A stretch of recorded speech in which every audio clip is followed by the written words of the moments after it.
where to invest and what they can expect over the next few years or decade when it comes to investing in a villa.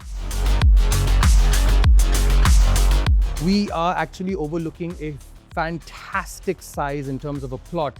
Very, very few communities are offering these kind of villas.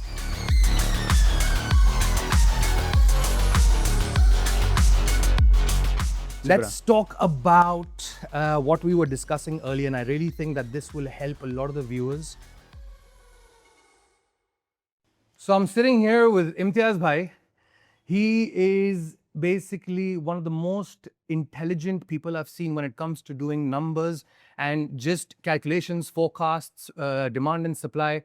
And what we're going to actually talk to Imtiaz Bhai today is about the life cycles in real estate for villas in specific. Villas being, for those people who get confused between townhouses and villas, villas is the independent building, the independent house on a plot where both sides or any side of the villa is not attached to another one. Imtiaz Bhai, thank you. Thanks, Let's talk about what we were discussing earlier, and I really think that this will help a lot of the viewers and a lot of the people who are trying to understand where to invest and what they can expect over the next few years or decade when it comes to investing in a villa. So I wanted to understand from your point of view, being an investor, being an entrepreneur, being a family man, what are your perspectives on the different life cycles of a villa? So I think fundamentally there are three product types in the market, right? There's apartment, townhouses and villas. Broadly, you can just sort of classify in that, right? Now, villas, fundamentally, everyone understands about the supply-demand asymmetry in villas, right? That's there. But another fundamental difference with villa, which sorts of gives us sort of lifetime value and holds the value for long, makes it the most resilient product, right?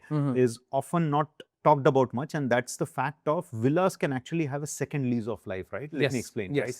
So the first one will be the off-plan. Off-plan, and you take over, right? Let's actually put this in a perspective of a fresh new investor. Absolutely. Say we have Mr. Ali, right? Or we have Mr. Rahul, or one of the investors, right? He has a budget sitting, he has liquidity of approximately 3 million dirhams, 3 to 4 million dirhams in his pocket. He's looking to go up to about, say, 20 million dirhams in total. This is a property that he wants to buy for his family. He lives with his wife, his kids, and his parents, and probably a dog. Right. I come to you for investment. How would you explain the cycles to Mr. Rahul? Because he's a family man, right? So, and we discussed about his profile in detail as well. He's got a young family, right? Smaller kids. So he's looking at future-proofing he's looking at sort of moving on his own and sort of looking for a long term, right? Okay. So he's looking for a long term, right? Yeah. Now apartments are out of the scene, and with 15 to 20 million, going for a large villa or mansions, right? Whereas his Dimac, maybe on Bay Villas on Dubai Islands and so on and so forth. Now, what this does is basically two things, what we have seen, which the townhouses and apartments cannot do. Number one, when you move in as an end family, because you own the land and it's large, very large spaces and, room for flexibility of modification, right? With very minimal approvals and procedures, you can get approvals for modifying it, right? Without really this is post handover, right? Right? So if we were to just at the moment focus on during the construction, say for example we got it at the launch, right? So if we can just talk about approximate numbers when it comes to, say for example the villas priced at 20 million, right? With someone with that 3 million liquidity in their pocket or 4 million liquidity in their pocket, what is the sort of appreciation that they can expect in that lifespan of, say, approximately 3 years of waiting? Yeah, so I think villas give that option of exiting at the time of handover, right? That is one option, which was the case earlier with townhouses and apartments. But because of the supply risk, now that period is stretched out to 5-6 years. You need to take the possession. But villas still, because of the supply crunch and so on and so forth. Now in terms of appreciation, typically for apartments and now for townhouses, right? You're looking at, in a 3 to 4 year period, you're looking at probably about 30 30%, 15, about 25 to 30% is what you're Yes. looking at. About 8 to 9% per year. 8 to 9% per year. Per We're year looking at on an the average, annual- which is on an optimistic side for a villa, for an apartment or a townhouse. Whereas in case of villa, we can look at upwards of about 40, 45%, right? That's in like villas, we in can villas. expect about 40 to 45%. That's a minimum during construction period. Am I Yes, right? till the time of handover, right? Yeah, And yeah. the reason for that, again, it depends on the kind of villas that you pick up, but fundamentally land, because of the massive land parcel, right? Land itself has an intrinsic value of the product. Yes. Forget about the building and all that. Land prices are increasing over the course of 4 years, right? 100%. That itself will sort of give you boost. Second is your supply constraint, right? Third is basically, you can modify the villa even during the construction because of the space. You can put in your requirements and sort of create a flexibility of what you want to create. So just to highlight like what you just said in terms of constraints, in terms of where the villa is. Now, if we look over here, we are actually overlooking a fantastic size in terms of a plot. And then again, you have a very wide green space, golf course right in front of us. Very, very few communities are offering this to these kind of villas. Now, we're standing in a villa here, which is approximately 18 to 20,000 square foot. The plot is approximately 12 to 15,000 square feet.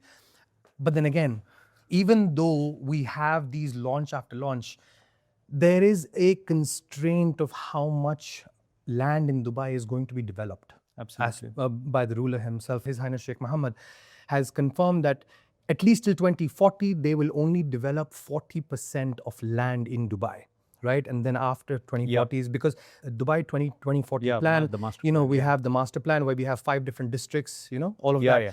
Within these districts, we're actually seeing a lot of launches as we speak, as you mentioned, right? What can we expect for this investor once he's taken the handover? Right after 4 years waiting, if we can just highlight what sort of percentage this person can expect on handover, and then what is the next journey that starts after that once he's taken the handover. Yeah, so once you take that, so we can look at about 40% on an average till the time of handover, which is, let's say, span of 3.5, 4 years. Yes. Now, the way to look at this is typically villas are a part of master community. 100%. Right? And depending on the kind of phase that you have gotten, the way I sort of categorize is 3 phases of capital appreciation growth, Yes. right? Yes. Now, first wave is when you are handing over a community, right? You're taking the handover because then you're unleashing a new set of buyers who come in, and then if you want to sort of exit, that gives a first wave of appreciation. Yes. The second wave of appreciation happens when the community starts living, right? Yeah. When the community is absorbed, right? Yes. When there are multiple phases of getting handover, Yes. when people start living, and we have seen the example of Dubai Hills and so on and so forth, right? Then even this first clusters you got handed over go through the second wave of appreciation. That's the second wave, yes. Now the third wave, and this holds true especially with villas, is villas because it has an option of refurbishment. Yes. To sort of extend the lifespan. Yes. Right? Say 8 to 10 years down the line. Because families moving young and your kids grow up. Yes. Priorities change, right? Yeah. The way you want your house to be designed is changed. Townhouse and apartments, you do not have much option to sort of. Yes. Right? Now, the only way if your lifestyle is upgrading, right? Yes. Now you have to shift houses. But in villa, you can actually customize to a great extent because of the space that it sort of provides. That's one, future-proofing your own stay. Now, Yes. the best part is the refurbishment, right? And we have seen it in all the older communities, whether it's Al Barari or Arabian Ranches 1, Emirate Hills, and so on and so forth. Say 10 to 12 years, the whole unit can go through a refurbishment cycle and still accommodate and the still rest of the unlock a family. completely new sort of wave and so you have a brand new villa, but in extremely matured community with teal grown. That gives a third way of capital But all of appreciation. this cannot be a copy and paste formula for every single investor. This has to be studied individually, am I right? Yes. So if you want to study any opportunity for a villa in detail and get the help of Imtiaz and myself individually, drop your comment villa below and we will get in touch with you.